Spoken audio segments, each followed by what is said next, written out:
Chapter 8, Year 4, Part 2. Harry shelved the heavy book he'd been perusing and winced as the careless move resonated with pain in his left side. He'd already spent an hour in the restricted section of the library tonight, and wasn't it freaky with various books moaning in the dark and the castle's uncharacteristic silence pressing down upon Harry from all sides, and he was getting ready to leave back to the dorms. He'd found a few useful things, after all. The spell that had hurt him today was, apparently, known as the bludgeoning curse, which would explain why it felt as if Harry had had a bludger ram into his ribs at full speed. Reputedly, it was more effective if fired several times in rapid sequence. Harry was thankful that Bletchley and Montague hadn't tried that. Next time, perhaps. "Be more observant. Why did you dodge there? Didn't you see the curse coming? There's two of us, Potter. You'll get hit until you learn to fucking watch the duel properly."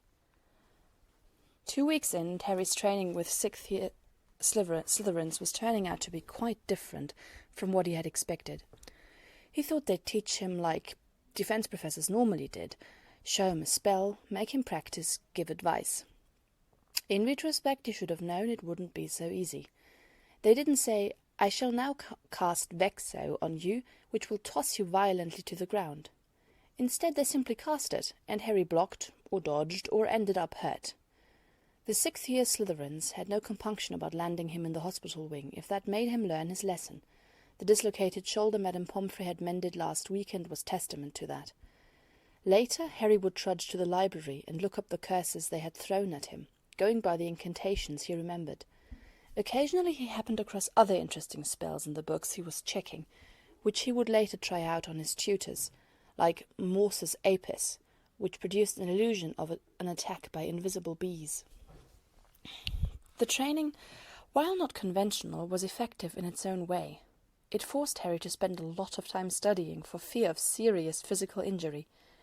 He just really hoped that all of this would somehow help him pass the first task, because he still had no idea what it would be, and it was making him quite nervous. Some people said that any practice of magic would serve to make one better at magic in general. Harry hoped that it was true, because otherwise he was well and truly fucked. This was Harry's first nighttime outing to the restricted section. It was taking academic zeal a bit far, perhaps, and he felt hugely uncool sneaking out after curfew for going to the library. But apparently Bletchley and Montague were fond of curses from a riskier repertoire. Besides, Harry was plagued by nightmares, in all of which he failed at the first task horribly, and research distracted him from miserable thoughts. Harry would not have dared go anyway, if not for his invisibility cloak and the nifty little map the Weasley twins had given him a couple of days ago. At first he'd been confused as to why Fred and George seemed to think that a blank piece of parchment would somehow help him investigate who'd put his name in the goblet. He was quick to retract that opinion, however, once he'd seen what the parchment could do. Show the names and locations of everyone at Hogwarts, and passwords for secret passageways besides. A lot of the twins' past deeds suddenly seemed more feasible. "It is with great anguish that we entrust you with our most valuable weapon, but your need is greater than ours. Smite your enemies, Harrykins. Do us proud." The Weasley twins had found him by the lake after the Daily Prophet photo-shoot, and said that, since it was Harry's investigation, he'd better have the map and monitor it himself, and further volunteered to look into Ludo Bagman with eagerness that was somewhat puzzling, though not unwelcome. The investigation needed all the resources it could get, because so far it wasn't really getting anywhere. 2 weeks had passed since the meeting at the library, but they were still at square one. During the weighing of the wands, Harry had tried to discover through Fleur and Krum what their heads of school were thinking, but ended up dragged into an argument on whether or not Hogwarts had cheated. On that same occasion he managed to get on the wrong side of a blonde reporter woman by refusing to give her an interview. That had been a purely automatic defensive reaction on Harry's part, but the blonde woman in eye-gougingly bright robes seemed to take it personally. "My name, Mr. Potter, is Rita Skeeter, and I expect you will come to fear it in time." Harry was pretty sure he'd be seeing something highly uncomplimentary about himself in the next edition of the Prophet. Until then, though, he needed to make it back to the dorms in one piece tonight and not get caught by anyone on the way. Harry opened up the Marauder's map and scanned the corridors. Nobody was patrolling the upper floors right now. Snape was stalking through the dungeons, which might become a problem once Harry got there, and Filch was by the trophy room. Harry was already about to sigh in relief when an odd name caught his attention. Bartemius Crouch. Bartemius Crouch was climbing up a staircase Harry normally chose when walking from the dungeons, and Bartemius Crouch had absolutely no business creeping about the castle at night. Mr. Crouch was supposed to have left after the weighing of the wands. What was he doing here now? Harry donned his invisibility cloak, heart beating fast in excitement. It was time to do some sleuthing. He exited the library and stole along the hallway, trying to make as little noise as possible. The portraits in the dark corridor snoozed quietly in their frames. Somewhere outside, an owl gave a long, piercing hoot. "Shit!" Harry hissed, as his foot tripped over something and he stumbled, catching his balance at the last moment. It had sounded as if a young elephant had just taken a stroll around here. Miraculously, though, the portraits remained asleep. Right. Less excitement, more caution. Harry shook his head at his own rashness as he applied the silencing charm to his shoes, and glanced behind him. Apparently the object he tripped over was the foot of Boris the Bewildered. Boris, being a statue, did not seem to mind. Harry continued onward, paying more attention to his surroundings now. He reached the staircase without further incident and checked the map. Bartemius Crouch was still climbing up, seemingly aiming for the 7th floor. Harry rushed after him, taking 2 steps at a time.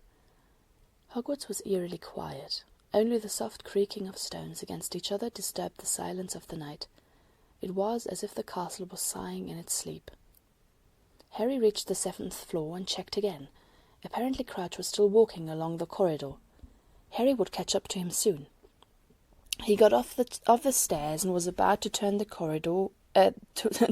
corner when, boo! Peeves, bright clothes visible even in the dark, whooshed towards Harry. Harry dove out of the way, escaping collision by a hair's breadth, and took cover behind a statue of a tall wizard in knightly attire. The portrait of an old lady woke up with a startled shriek, which elicited bright, malicious laughter from Peeves as he sped past Harry's hideout and down under the arch of the stairway. Harry remained motionless, listening for footsteps.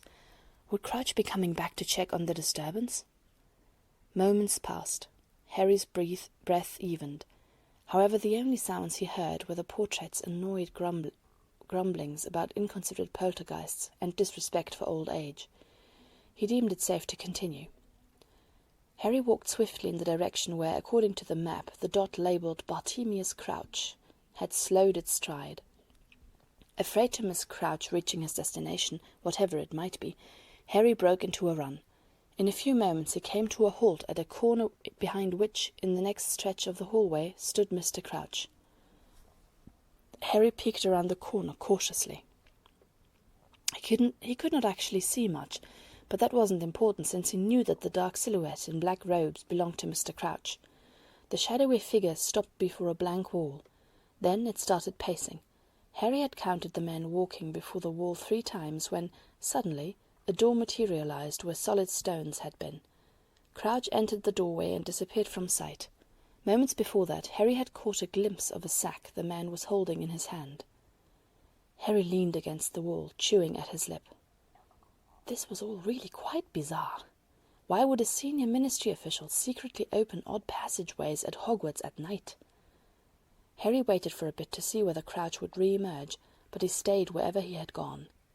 Harry decided to venture closer. The door had, in the meanwhile, disappeared again. Harry touched the wall cautiously. It seemed to be just the same as any ordinary castle wall, but then magic was great at disguising means of getting around. Portkeys were masked as Muggle rubbish, the night bus was invisible to Muggles, the Diagon Alley entrance was only available to those in the know. Harry looked around for anything that would distinguish this spot and make it easier to find again in the future. Right now it was too dangerous to hang around here, but he would definitely return at a later date. The tapestry on the opposite wall caught his attention. It depicted a wizard and several trolls in frilly tutus. Harry stared, taken aback by the display, and glanced at the name given on the plaque. Barnabas the Barmy. Well, that was memorable at least. Hopefully, if he could enter that room, he'd be able to figure out what Mr. Crouch was doing there, and why he found it necessary to sneak into Hogwarts in the middle of the night to do so. Okay, so we have to walk past this wall 3 times and a door will appear? Neville asked dubiously. That's the idea, Harry said. They were standing in the 7th floor corridor, opposite the tapestry with ballad-dancing trolls.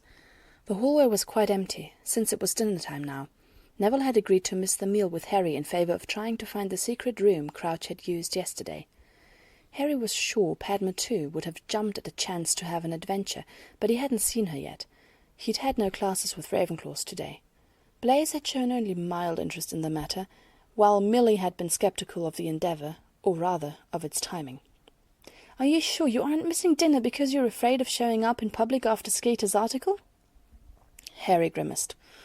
Well, yeah, he wasn't at all averse to waiting until things blew over a bit, but honestly it was all in the name of not provoking his temper too much.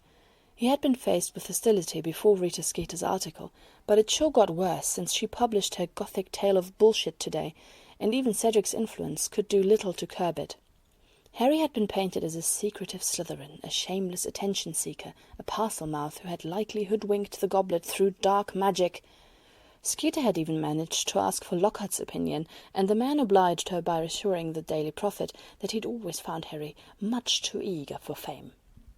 And now Harry was sorely tempted to curse the living lights out of any and all students who insulted him, but he'd just be playing into Rita's hands and souring his own reputation if he did that.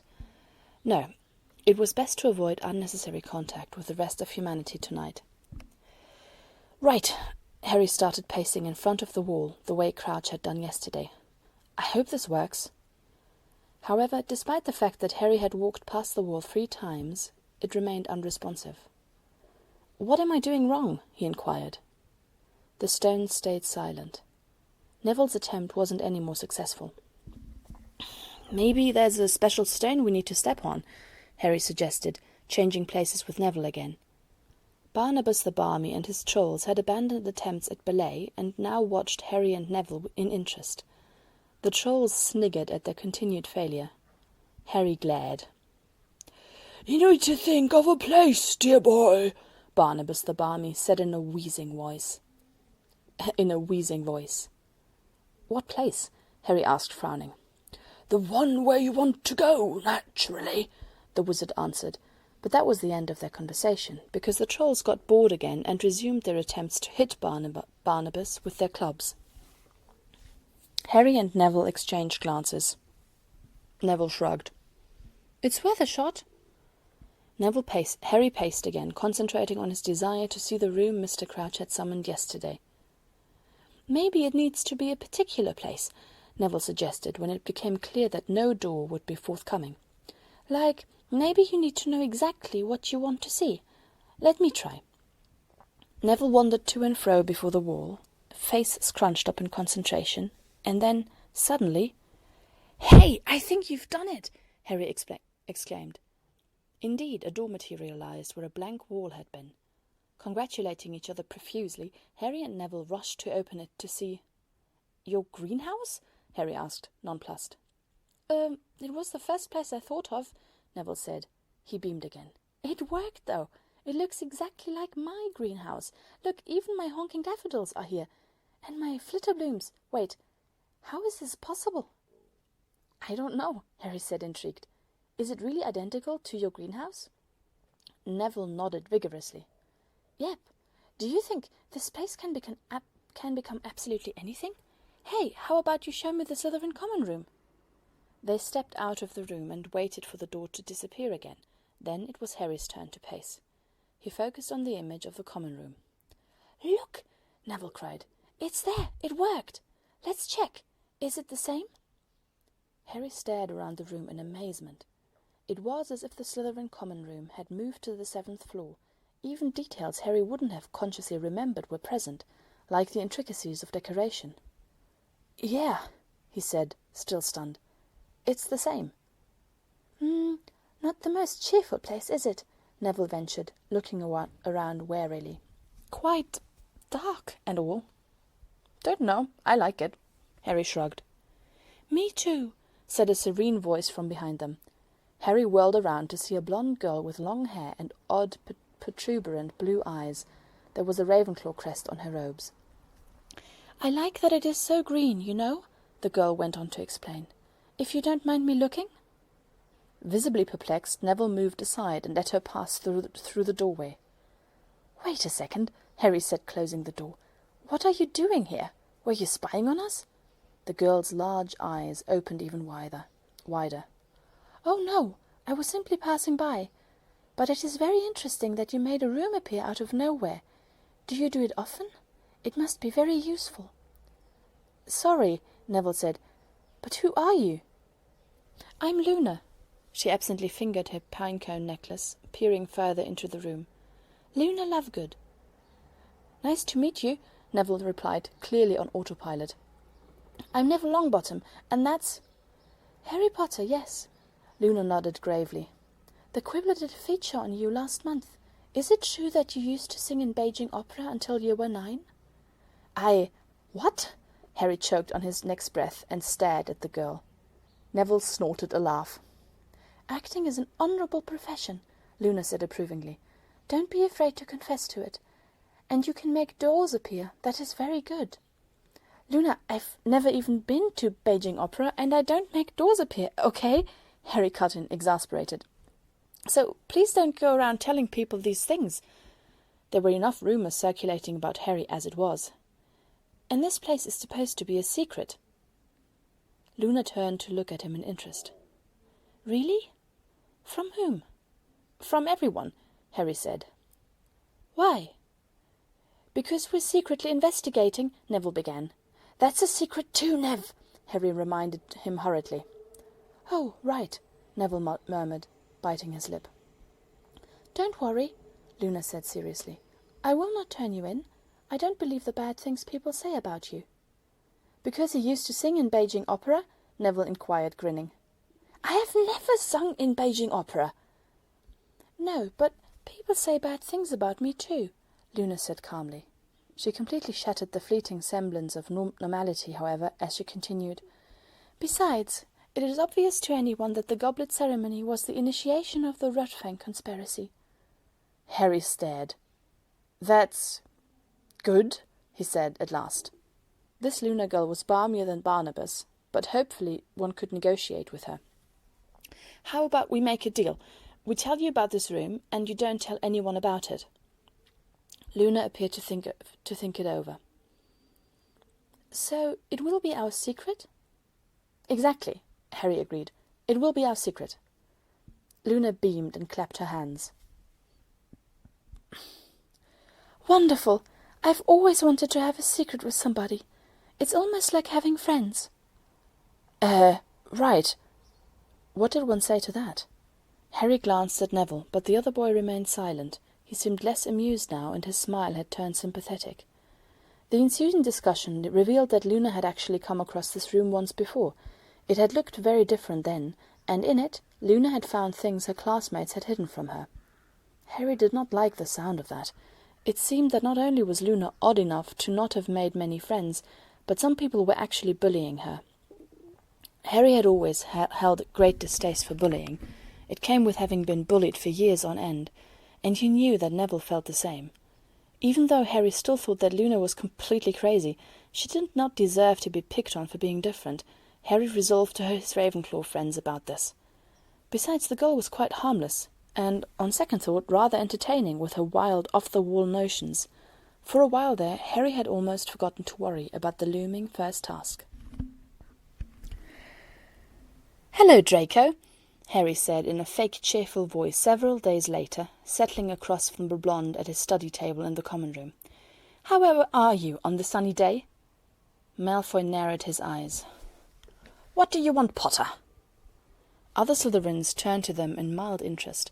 Though not obvious to the rest of the school, the Potter-Malfoy feud was legendary in the Slytherin house. The two had been at each other's throats for the entirety of their first 2 years at Hogwarts. Then, in their third, Harry had nearly killed Malfoy in a fit of rage, which led to them ignoring one another's existence for the longest time afterwards. Presumably Malfoy had wanted to avoid a repeat assault on his life. Harry just didn't like to be reminded of the incident.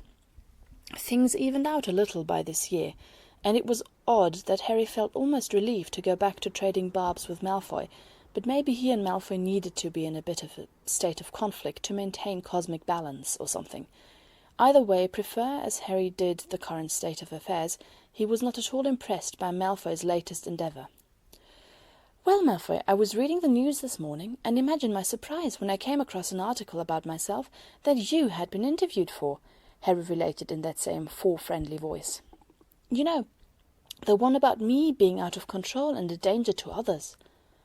"So?" Malfoy projected an air of regal boredom as he looked down his nose at Harry. "The world needs to be warned about you, Potter. I'm just serving the interests of truth, justice, and universal happiness." Harry raised an eyebrow. "Yes, you do strike me as someone who constantly strives to improve the lives of others." Malfoy rolled his eyes. "Your point, Potter. Make it before I waste more of my study time. I couldn't possibly learn anything with your ugly face staring right at me." "Fine, then. I'd like you to explain to me in what way bad-mouthing me to the entire wizarding world does not contradict the principle of house unity and keeping our conflicts to ourselves." That last was delivered with a slight edge to his voice that he did not care to conceal. The rule of Slytherins standing united in public was one of the cornerstones of Slytherin politics. Slytherins, better than anybody else, knew how easy it was to fall once divided. Harry and Malfoy, despite their conflicts, had abided by this principle until now. "As if you could ever be a true Slytherin," Malfoy sneered. "You're an embarrassment to our house, Potter. The sooner others realize it, the better." "It's been years, Malfoy," Harry forced out through gritted teeth.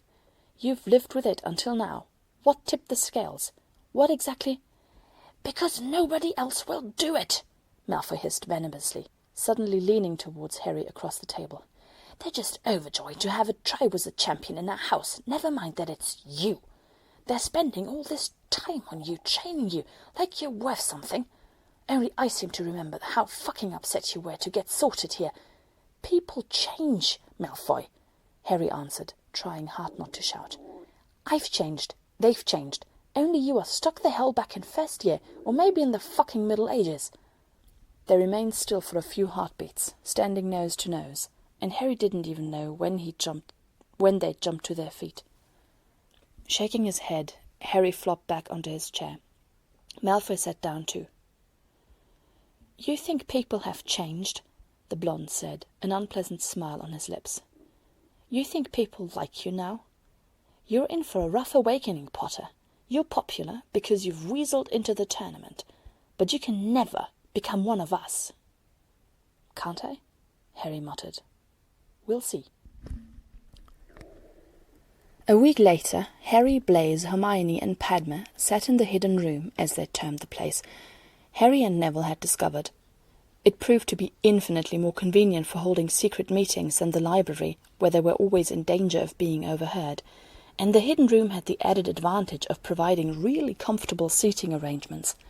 Apparently it could also produce places that did not exist in reality.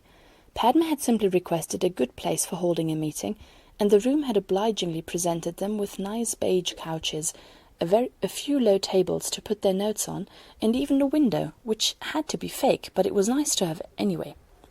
They theorized that the room had refused to show Harry the place Mr. Crouch had chosen because Harry didn't have the faintest clue as to what it might have been, and the room required at least some mental image to work from.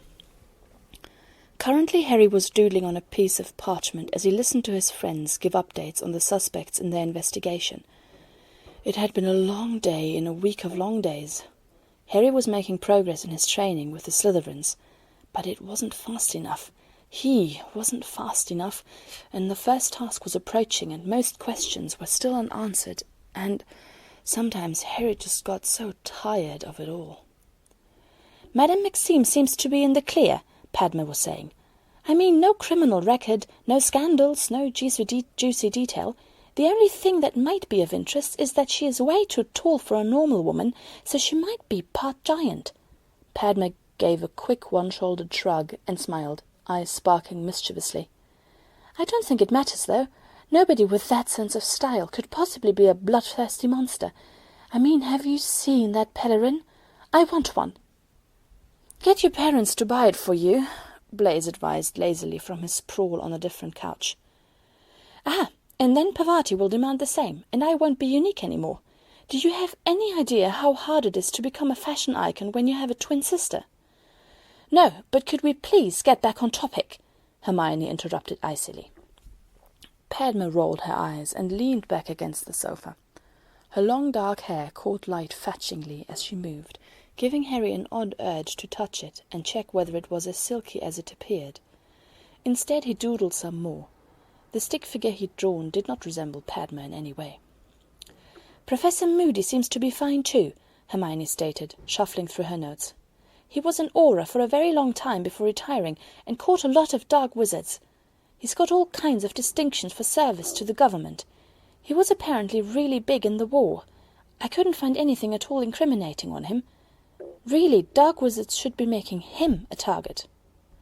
"So, you're pretty sure it's not Moody?" Harry said, looking up. "Well, it's not like we can say for certain, can we? It's all conjecture, really. Once retired, Professor Moody may have turned into a Harry Potter-hating fanatic, but I doubt it, and I think Dumbledore would have noticed his change in attitude," Hermione pointed out. "What is more interesting, however, is that Igor Karkaroff is apparently among the Death Eaters Moody arrested." "Moody caught Karkaroff?" Harry's eyebrows rose. "Now, that's an interesting twist." Karkaroff had, for the last week, been one of the two most solid suspects. From a hint here and a cautious word there among older Slytherins, Harry had surmised that the man had been a Death Eater. That, of course, gave Karkaroff a great motive to want Harry dead. Death Eaters and boys who lived did not mix well. At the same time, this revelation did not mean that the investigation was over.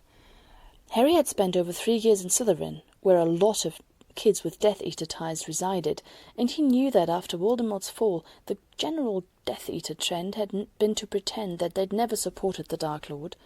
They might still harbour old allegiances, but they would not confess to it out loud, much less do something that would incriminate them. Neville and Hermione in particular had trouble seeing it, but Harry, Blaise and Millie were in agreement. Karkaroff either had to be exceptionally brave to try and get at Harry in plain view of the whole world, or he had to have some very serious backing, which was a worry on a whole new level. "Karkaroff gave up some names and was released. Moody must have been angry," Hermione said. "He seems to really hate him still, you know." Him and everyone else in any way associated with the Death Eaters. Hermione should try attending defence with Malfoy. Still, that rather proved Hermione's point. Moody's behaviour did seem to indicate that he was one of the least likely people to try and kill the boy who lived. Moody had also never been mean to Harry, personally. Brusque, maybe, but not nasty. "And Terry says he's got nothing on Bagman," Padma informed them. "The Weasley twins are looking into him, too, so they might find something," Harry said. "They seem like they want to, anyway. I want to know what Crouch is up to, though more than anything else." "Is he still sneaking around?" Padma asked in interest. "Yeah," Harry frowned. "I've seen him in Moody's office and in Dumbledore's too. They must have known he was there because they were both with him. Still, why the sneaking around at night? I just don't know. The whole thing seems weird." "It is," Hermione agreed. "So Headmaster Karkaroff and Mr. Crouch remain our biggest suspects thus far. Karkaroff's past speaks against him, while Mr. Crouch is actually more suspicious, which is rather odd." Harry wished he'd have more time to watch the Marauders map, but he had to attend classes, do homework, go through brutal training with 6th-year Slytherins, research spells in the library, keep up with the investigation, and try to find out what the first task was. On the bright side, this level of busyness meant that Harry had very little time to panic over the task itself.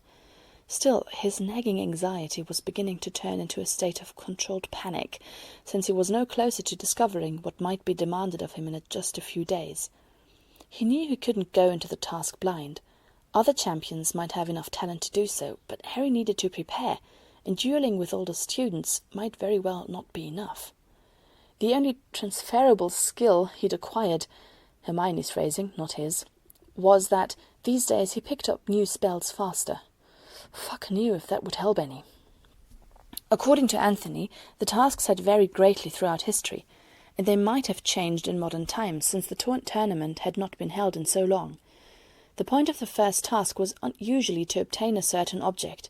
Sometimes the champions would have to fight a dangerous creature for it. In 1714, 3 werewolves escaped and wreaked havoc, killing and turning numerous people. Sometimes the champions would have to get through most trying obstacles, like Fiendfire, for example. 2 champions had apparently burnt alive during that task. The final one had won by default, even though he'd been disfigured for life. Sometimes the tasks were plain disturbing, like the ones with champions having to get through narrow spaces swarming with small and seemingly non-dangerous creatures, such as spiders, cockroaches, or rats, which from their sheer number could make the contestant panic and fail to reach his goal. None of that sounded good to Harry. The biggest flaw in our beautiful schemes is that we've still no idea what Harry is going to face, Blaise noted, voicing what was on everyone's mind. The books don't know, parents and known ministry people are keeping mum, teachers are merrily waiting for Harry to go to his doom. Have you written that will yet, Harry? A cushion sailed past Harry and hit Blaise squarely on the head. That's for upsetting our champion, Padma said primly. Don't listen to him, Harry. I'm sure you'll do fine. Yeah, right. If he was to have any hope of survival, he needed to learn exactly what the first task entailed. Dragons! Are you joking? Cedric was looking at Harry with wide eyes. I wish I was, Harry grimaced, and adjusted his bag on one shoulder. It's definitely dragons. I think we've got to get past them, but... How do you know? Harry shrugged. He wasn't going to blab on Hagrid. I just do, okay? Never mind how. There are 4 dragons in the Forbidden Forest, 1 for each of us. Cedric swore so creatively that Harry was impressed. So, what are you planning to do? Cedric asked. As much research and practice as I... Then he saw a movement out of the corner of his eye.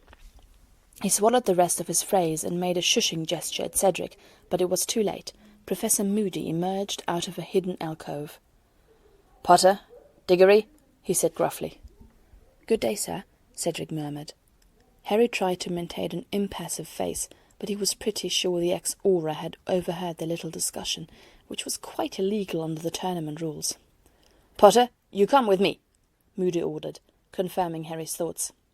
Damn, he really needed to learn some silencing wards in the nearest future. Harry nodded goodbye to Cedric and followed the professor to his office. Once there, he was surprised by the number of odd instruments and contraptions cluttering it up. Foglass, Moody said, pointing at a large mirror-like surface which reflected a few shadows lurking about in a vaguely threatening manner. Lets you see whether your enemies are near. You take yours everywhere you go then, sir? Harry asked, not specifying whether he meant the enemies or the Foglass. Judging by the way Moody's magical eyes swiveled to him, he picked up on that. Oh well. Constant vigilance, Potter. I've made a lot of enemies in my time. Of course, Professor. Moody peered at Harry, limped up to his desk, and took a swig out of his flask. Sit down, Potter. He waved at a nearby chair. And stop looking so tense. I'm not about to turn you in for cheating at the first task. Merlin knows everyone does, and it's not like it could disqualify you anyway. Not that you'd mind, huh?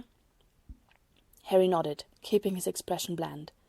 Moody was all but eliminated from the list of suspects and hadn't ever done anything to Harry. But Harry was still somewhat wary. He didn't really understand this particular defense professor. The man seemed loud and outspoken, but Harry found it was actually quite hard to tell what he was thinking. Didn't wear his heart on his sleeve, this Mad-Eye Moody. There was silence for a while. So, do you know what you're doing tomorrow?" "Not quite, sir."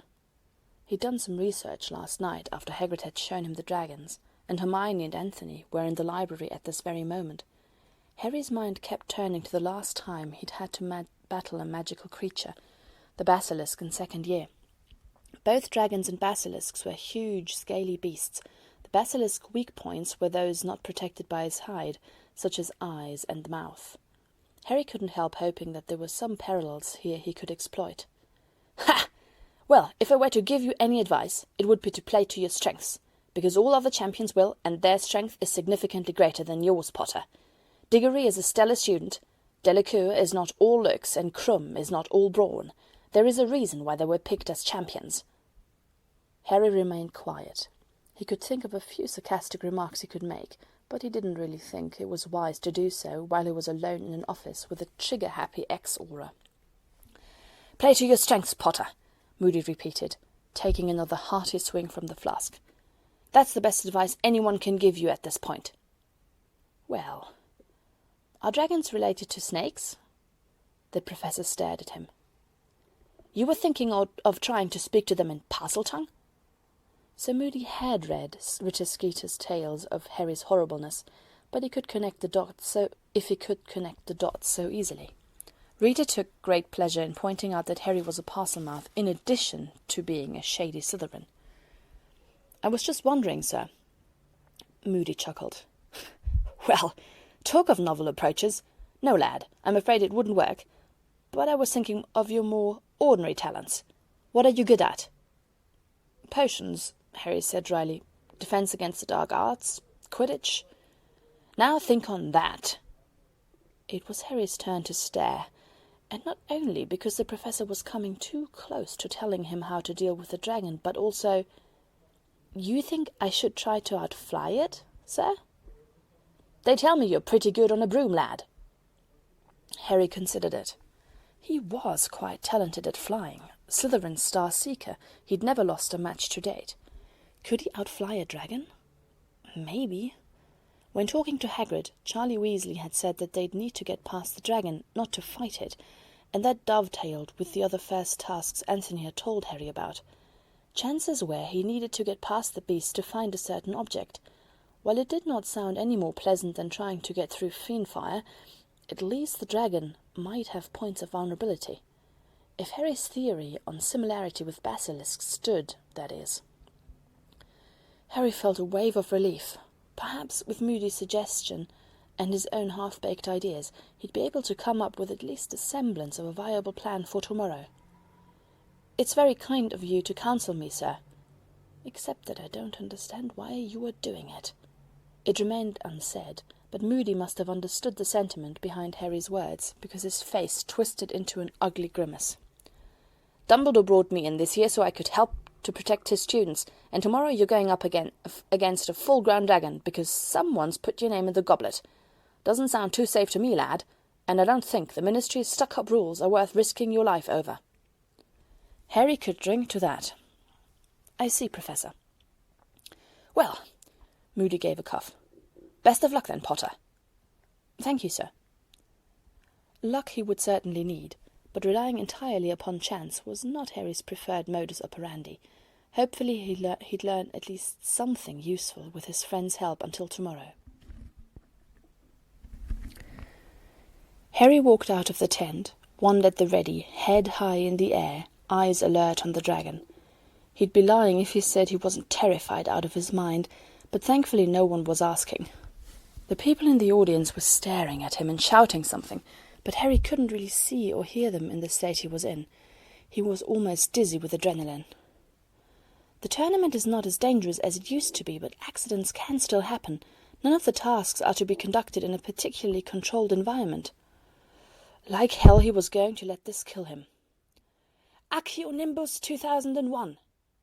The dragon finally noticed him and took a swipe with her spiked tail.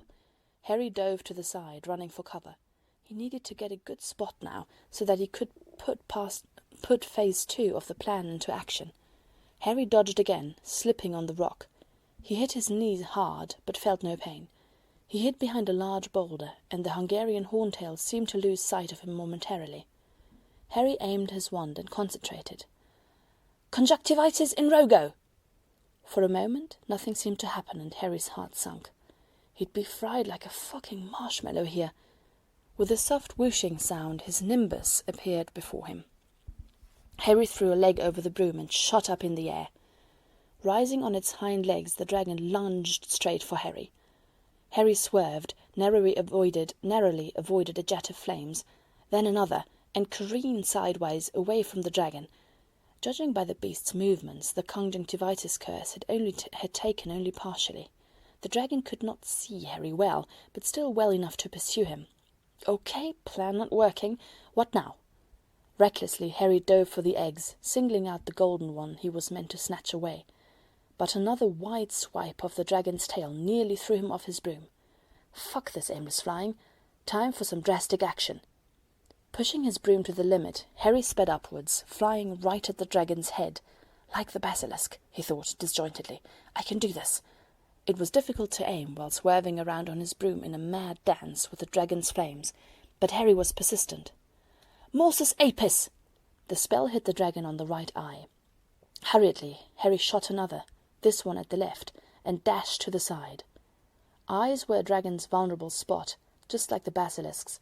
If the conjunctivitis curse wasn't working for Harry, he could try injuring the dragon in a different way. An illusion that a swarm of bees was biting it in the eyes had to hurt quite a lot. The dragon stopped moving. It stood motionless for 2 very long moments, and Harry waited with bated breath, ready to spring into action again if the dragon attacked. But then the great beast gave a slow blink, and roared. Harry dropped, avoiding a jet of fire. The dragon was shaking its head frantically, as if trying to fend off the bees, and Harry knew the illusion was working. The beast lunged again, moving further away from its nest in an attempt to catch Harry, or maybe run away from the bees. Harry didn't know which. The horrible screeching yowl of pain was nearly deafening him, but he didn't care. He raced downwards, wind rushing in his ears, heart thumping madly in his chest. The eggs were left vulnerable. The dragon was too distressed to notice them now. Close, so close, almost there. Yes! Harry's hand closed on the golden egg. He tucked it under his arm and felt a wave of heat engulf him from behind. Glancing back, he saw that his broom was on fire. Harry swore, mind blank for a moment, but then it felt as if his robe was catching the flames too, and on reflex he let go and jumped for the ground. Harry crashed into the dirt and rolled, hoping to extinguish the flames. He was still clutching the egg. He wasn't letting go of something so hard-won. Thankfully he'd been flying pretty low, so the fall didn't hurt him too badly. As soon as he felt his clothes stop burning, Harry shot to his feet and ran. And suddenly, the task seemed to be over. Wizards poured into the arena. Ludo Bagman was shouting something from the commentator booth. Complimentary, no doubt, but Harry didn't give a damn. He was alive. He'd finished the first task. He got the egg. He knew this much, and even though he still couldn't process everything that had happened, he was alive. He got the egg. He was done. The first task was over. Harry was still grinning manically as the dragon handlers led him towards the first aid tent. It was rare for Harry to be glaringly, unequivocally happy, but he'd persisted in this state of high cheer for the last 2 weeks straight. Everything was going well. He was still alive, with his limbs intact, following the first task, and he hadn't made an idiot out of himself in front of the whole world either, which was a definite bonus. In fact, he was an absolute hero in Slytherin, and generally restored to the good graces of the school. Seeing him face a huge, fire-breathing creature had apparently put little grudges into perspective for most of the students, and Padma had somehow fought her way into the champion's tent in the aftermath and pounced on him, squealing about how dashing he'd been. Having a pretty girl admire your heroic deeds was rather sweet too. Harry did count a loss. His trusty Nimbus 2001, courtesy of Malfoy Père, had been completely ruined by dragon flames, but he decided to celebrate his continued survival by buying himself a nice shiny firebolt. He'd also purchased a lot of chocolate for Hermione and Anthony for helping him with the conjunctivitis curse. It had not worked properly, but Harry appreciated the effort. The failure with the curse and the damage to the broom made Harry lose points in the task, but the judges had apparently been impressed by his creativity. Cedric was currently in the lead as far as points went, but Harry was second, which was a long way from the miserable failure he'd been dreading. First hurdle overcome, popularity restored, holidays in sight. Really, life was good. It would be even better, though, if Harry had made any progress on his investigation. He was actually ashamed to admit that, basking in post-task euphoria, he had completely forgotten about the investigation for a while, until reminded of it by his friends. "Making good use of our map, your esteemed Slytherinness? Old Bohemia's still sneaking about, then?" So, right now, Harry was on the way to an experiment. He had only ever checked the map during his free time. He'd never made note of what Crouch did during classes and meals. He was in the castle at any time Harry had looked, which suggested that he had to be doing something with himself when everyone else was busy. Of course, it would be very difficult to watch the map in class, so Harry decided to try during dinner tonight. The main problem was concealing the map from nosy students like Malfoy, who'd been sulkier than ever since Harry had failed to die in the first task. However, Harry thought he'd found a way around that. He was quite eager to get to dinner. Neville, on the other hand, was not looking too cheerful as they walked from potions together. "So, Harry, who are you asking to the Yule ball?" Neville inquired, a distinct lack of enthusiasm in his voice. Harry told himself that he wasn't nervous about the dance. At all. "Oh, Padma, I think," he said, trying to be offhand. He also hoped he wasn't blushing. "Ah. Well," Harry said slyly, eager to divert attention from himself. "I know who you're going to ask." If anything, Neville's dark expression became even more miserable. "It's not me Ginny likes." Harry felt like hitting himself. How could he have forgotten even for a moment? Neville's infatuation with Ginny seemed as hopeless as Ginny's own crush on Harry. It was awkward at the best of times, but when Harry went and put his foot in his mouth... "So why the long faces?" Blaise exclaimed, catching up to them together with Millicent by the great hall. "What crawled up your arse and died, Longbottom, if you excuse me for asking?" Neville threw the other boy an unexpectedly venomous look. "Piss off, Zabini," he snapped, and stormed away towards the Gryffindor table. Harry, Blaise, and Millicent stopped walking and stared at his retreating back. Blaise let out an appreciative whistle. "Hey, Harry, I think your pet Gryffindor's growing fangs." "It's about time," Millie deadpanned. "Mind you, any sane person would have told you to shut you up after a while, Zabini, however spineless they might be." "Neville's not spineless, Millie, and you know it," Harry said firmly. "If he doesn't spend most of his time biting your head off—" "Oh, but how Millie likes her men strong and gruff," Blaise grinned, throwing an arm about the girl's wide shoulders. "She likes them wild, she does. That's why she'll be asking one of those Crabbe and Goyles to the dance." Millie stomped on his foot. Hard. Harry laughed as Blaise wailed in pain, and counted himself lucky to have friends who provided a constant source of entertainment. "Now focus," he said to them in an undertone as they approached the Slytherin table. "You're serving as my cover tonight, remember?" Luna waved at him from the Ravenclaw table when he passed by. He smiled at her and shook his head at Padma's eye-roll. About halfway through the meal, Harry elbowed Blaise and Millie in warning. "Do you still have my book?" Millie asked, as agreed. "What book?" "The one you promised you'd return to me at dinner," Millie said in such a chilly voice that Harry nearly fell for the ruse himself. "Oh," he muttered, "that book. Wait a second." He heaved his bag onto his lap and peered inside, looking at the map. He had it opened at the Great Hall. Most of the school's population was here right now. A lot of dots were cluttering up the small space on the map, but it was probably pointless to look since Crouch couldn't be here, except that he was. Harry stared at the dot. Then he raised his head and looked around, wondering what was faulty, his eyes or the map, because he could certainly not see Crouch in the Great Hall, but the map insisted he was here, along with about 300 other dots. Harry frowned, trying to figure out where in the hall the map believed Crouch to be, but with so many dots present, they were all more or less on top of each other, yet it was impossible to tell who was where. "Potter, are you planning to return my book to me or not?" Millie asked threateningly. Harry jumped. He probably looked weird gazing into his bag, but this was a really bizarre situation. "You know what? You look," he said, giving the bag to Milly.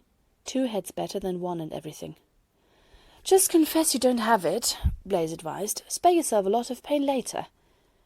Speaking of pain later, Harry glanced at Miles Bletchley, Edward Montague, and Adrian Pusey, who were sitting further up the table.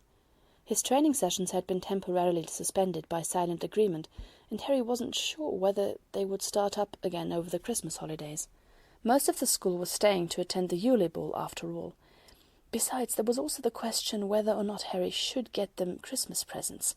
He'd already done most of his Christmas shopping, but he probably should get the 6th-year Slytherins some thank-you gifts. Something that showed his appreciation but implied no familiarity. Something not too cheap, but not too expensive. Something appropriate. Harry grimaced. Maybe he'd ask Padma or Hermione. Girls were often good with being sensitive about things. And he still needed to ask Padma to the ball, damn it. Would it be weird? They were friends, after all. What if she didn't like him that way? What if she said no, and their friendship was ruined? Milly distracted Harry from that thought as she thrust the bag back at him. "So?" Blaise asked, when it seemed that Milly would offer no comment. "So I'll be having a talk with Potter about this later," Milly said darkly, "when he's behaving less balmy." Harry nodded. Having a meeting in the hidden room sounded like a good idea to him too. Harry spent the rest of the meal trying to sort out the situation with Crouch in his head. What did he know? He'd seen Crouch sneak around the castle at night.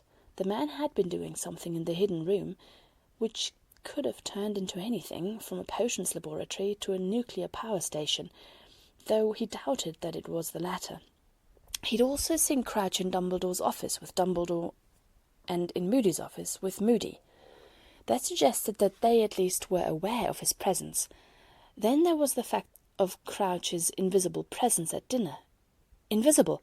Wait a moment. Maybe Crouch had an invisibility cloak, just like Harry. That would explain why Harry couldn't find him, but the map could. Harry gazed unseeingly into his dessert, thinking furiously.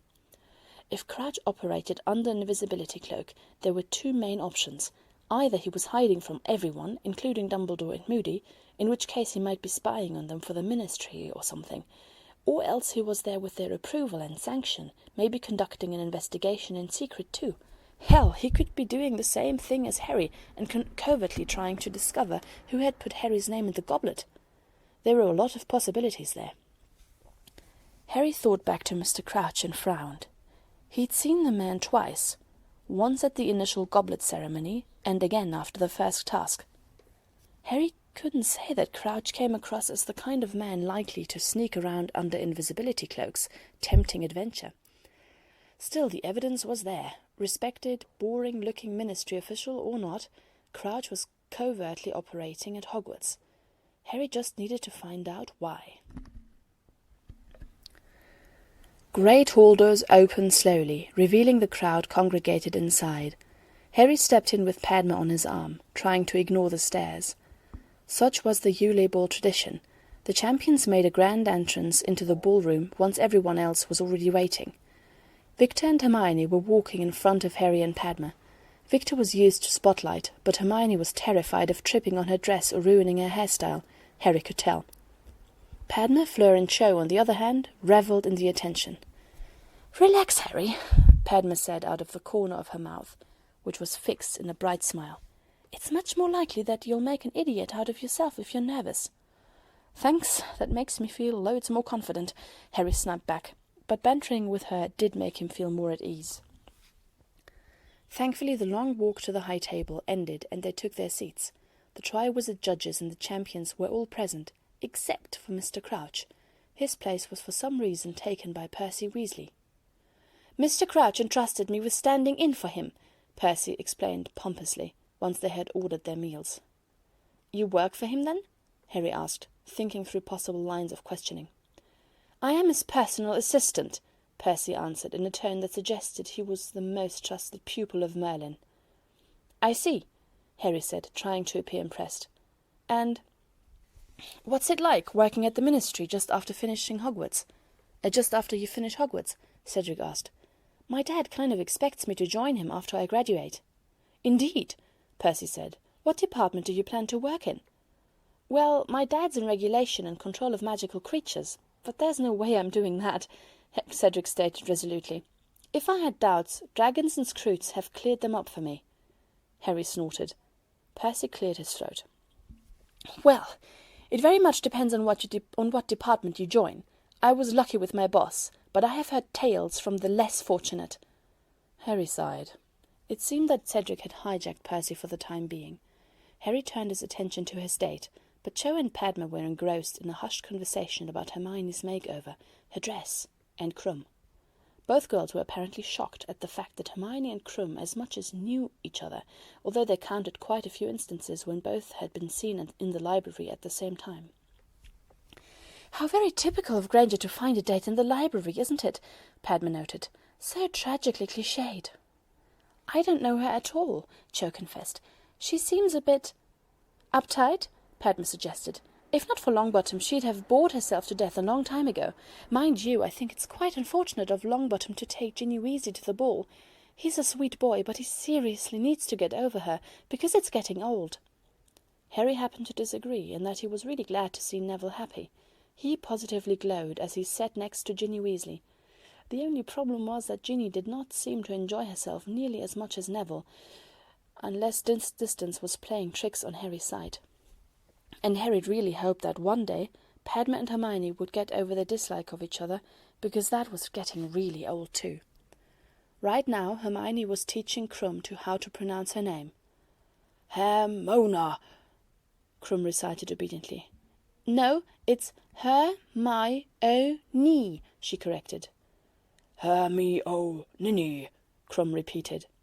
It was probably the least intellectual in conversation Harry had ever heard Hermione engage in, but she seemed to be enjoying herself. "In the end, it's really important to do what you actually enjoy," Percy was saying, "and it depends on what you wish to achieve in life." "I was thinking of maybe magical accidents and catastrophes," Cedric answered. "I mean, it sounds like they do a lot of interesting stuff, from what I hear." Harry tuned the conversation out again. Dumbledore, Madame Maxime, and Karkaroff seemed to be exchanging highly sophisticated barbs disguised as compliments. Well, Dumbledore was mostly reflecting jibes aimed at him, but then again it was bad form for a host to insult his guests. "I hope the dancing starts soon," Padma said, turning to Harry. "You do remember the steps I taught you, right?" Vaguely." Padma smiled, slightly exasperated. "Remind me again, why did I agree to go out with you?" "Because I'm a dashing hero," Harry suggested, not too sure himself.